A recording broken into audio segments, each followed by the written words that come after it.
পারি না। তো ফাইনালি জীবনের প্রথম আজকে আমি মাটির চুলে এই পিঠাটা বানাবো। আর এই পিঠাটা আমি বিয়ে হওয়ার পর শ্বশুর বাড়িতে এসে খেয়েছি, মানে আমার বাবার বাড়ির ওইদিকে এই পিঠা কেউ কখনো বানায়নি, মানে আমি দেখিনি। তো এই মূলত আমার শাশুড়ির কাছে এই পিঠা আমার খাওয়া আর হচ্ছে শেখা। তো আজকে ভাবছি যে পুরা ফ্যামিলিকে আমি নিজের হাতে এই পিঠাটা বানাবো আর তাদের সবাইকে মানে একসাথে নিয়ে খাবো। তো পিঠা বানাবো আমি, কিন্তু আমি আটা ম্যারিনেট করতে পারি না, মানে গোলাটা করতে পারি না। আর এই পিঠায় কিন্তু গোলাটাই হচ্ছে মেন, তো সেজন্য কিন্তু আম্মু এই গোলাটা করে দিচ্ছে। বলতে লজ্জা লাগছে না, পিঠা বানাতে পারি না। এমন আমার বৌমা যে পিঠা বানাতেই পারে না, আমার কাছ থেকে সবাই নিয়ে যায় যে তুমি পিঠাটা বানা দিয়ে যাও, আর আমার বৌমা পিঠা বানাতেই পারে না। একটা আমার খুব লজ্জা লাগছে। আসল কথা আমাদের ওইদিকে এই পিঠা খায় না, আমি বাবার বাড়িতে কখনো এই পিঠা খাইনি, সেজন্য আমি বানাতে পারি না। আর বিয়ের পর কিন্তু আম্মু এসে আম্মুর হাতেরই পিঠা সবসময় খাওয়া, আর এই পিঠা হচ্ছে সবসময় আম্মুই বানায়। তো আমি এখান থেকেই শিখছি। তো আজকে সেজন্য আমি চেষ্টা করতেছি আজকে নিজের হাতে আমি বানাবো আর ফ্যামিলির সবাইকে খাওয়াবো। আর এই পিঠার সাথে মাংস না হলে কিন্তু ভালো লাগবে না, সেজন্য কিন্তু আমি এই যে এখানে খাসির মাংস নিয়েছি। আজকে খাসির মাংসের ঝোল আর হচ্ছে এই পিঠা থাকবে। আর আমার হাতের মাংস রান্না মানে বেস্ট, মাংস রান্নায় আমি এক্সপার্ট। মানে বিয়ের পর এসে আমার শ্বশুর মশাই আমার হাতের মাংস রান্না খেয়ে আমার শাশুড়ির মাংস রান্না ভুলে গেছে। তো তোমার শ্বশুরের রান্না তোমার হাতে স্বাদ লাগবে না, তোমার শ্বশুর রুচি খারাপ, যার হাতে দেখবে তার হাতে স্বাদ লাগে।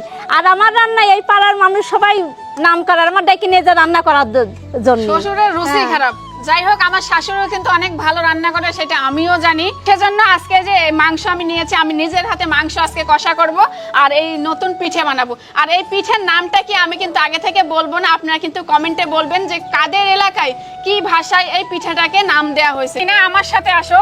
তো আমাদের সংসার আলাদা হওয়ার পর কিন্তু জিনিস একটার পর একটা আমি কিনেই যাচ্ছি। তো আজকেও কিন্তু আমি কিছু ইউনিক জিনিস কিনছি আর সেগুলাই আপনাদের সাথে শেয়ার করবো। আজকে আমি হলো সেই ইউনিক জিনিসগুলা। তো কি কি নিয়ে আসছে আজকে আমি আপনাদেরকে দেখাবো।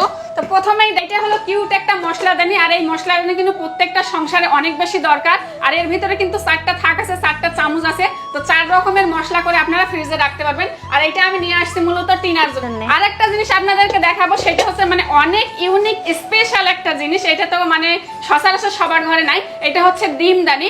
এর ভিতরে সবকিছু আপনারা ডিম সাজায় সাজায় রাখবেন আর এখান থেকে একটা করে ডিম নেবেন আর এটা সিরিয়ালে কিন্তু আপনারা ডিম চলে যাবে। এই যে যেখানে আপনারা দেখছেন এই যে প্যাকেটের গায়ে কিন্তু ক্যাটালগ দেখাই আছে, এই সেম এরকমই হবে জিনিসটা। আর এখানে একটা আমি অর্ডার করেছি টিস্যু বক্স, এটা কিন্তু দেখতে পাখির বাসার মতো অনেক ইউনিক। বললাম না আমি আজকে যেগুলা শপিং করছি সবগুলাই কিন্তু ইউনিক ইউনিক ডিজাইনের। আর একটা জিনিস নিয়ে আসি, এটা হচ্ছে খুবই ইউনিক, আমার কাছে মানে অনেক পছন্দের একটা জিনিস। এটা কিন্তু আমি এখনো সেট করি না, এটা সেট করে আপনাকে দেখাবো ইনশাল্লাহ। আর তার আগে কিন্তু আপনাদেরকে ক্যাটালগটা দেখিয়ে দেয়, সেম কিন্তু এরকম হবে। আর ক্যাটালগ দেখে কিন্তু বুঝতে পারতেছেন এটা কিন্তু ইউনিক একটা শু র‍্যাক, দেখতে পাচ্ছেন কতটা সুন্দর। তো এখন আমি এটাকে সেট করে দেখাচ্ছি। সুন্দর সুন্দর ইউনিক ইউনিক ডিজাইনের প্রোডাক্টগুলো আমি অর্ডার করছি অ্যাকসেসরি স্মার্ট বাংলাদেশ এই পেজ থেকে। আর এই পেজে বিভিন্ন ধরনের ইউনিক ইউনিক প্রোডাক্ট আছে, আপনারা দেখে পছন্দ করে কিন্তু অর্ডার করতে পারেন। তো শু র‍্যাক সেট করার প্রস্তুতি চলতেছে আর এটা কিন্তু লাগানো খুবই সহজ। এই যে এগুলা কিন্তু ঘাট আছে, ঘাটে ঘাটে শুধু এভাবে চেপে বসে দিবেন তাহলেই হয়ে যাবে। তাহলে আমাদের শু র‍্যাক সেট করা কমপ্লিট। আর দেখতে পাচ্ছেন এটা কতটা সুন্দর লাগতেছে, ইউনিক একটা ডিজাইন। দেখতে পাচ্ছেন কতটা সুন্দর লাগছে জুতাগুলো সাজানোর পরে। আর সুন্দর ইউনিক ইউনিক প্রোডাক্টগুলো কিন্তু একমাত্র পেয়ে যাচ্ছেন অ্যাকসেসরি স্মার্ট বাংলাদেশ এই পেজ থেকে। আর এই পেজ থেকে অনেক ডিজাইন আছে, আপনাদের পছন্দ মতো আপনারা অর্ডার করতে পারেন। আপনাদের সুবিধাতে উপরে পেজ লিংক দেওয়া থাকবে, হোয়াটসঅ্যাপ নাম্বার দেওয়া থাকবে, আপনারা চাইলে ওখান থেকে অর্ডার করতে পারেন। যাই হোক আজকে কিন্তু সব রান্না হবে আমাদের মাটির চুলাতে। আর আমি মাংস রান্না করার জন্য সবকিছু এই যে এখানে রেডি করে নিয়েছি। আর এখন মাংসটা ভালো করে ম্যারিনেট করে তারপর হচ্ছে বসাই দিব আমাদের এই মাটির চুলায়। আর এই মাটির চুলা জ্বলানোটাও কিন্তু একটা অভিজ্ঞতার ব্যাপার, আর সেই অভিজ্ঞতাটা এখনো কিন্তু আমাদের হয়নি। আম্মু কিন্তু একবারে চুলা ধরাই ফেলায় দেয় আর আমরা 2-3 বার দেই তারপরও ধরতে চায় না। মানে গ্রামের মেয়ে হয়ে আমি এই চুলা ধরাতে পারি না, ভাবা যায়। তো জীবনের প্রথম কিন্তু মাটির চুলে আজকে আমি পিঠা বানাবো, সেজন্য কিন্তু আমি অনেক এক্সাইটেড। আর আমার এই পিঠা বানানো দেখার জন্য কিন্তু দর্শক বসে গেছে। তো এখন আমি পিঠা বানাবো। পিঠা বানাতে কিন্তু একটা যন্ত্র লাগে, আর সেই যন্ত্র হচ্ছে এটা হচ্ছে আমার শাশুড়ি মায়ের ব্রাশ।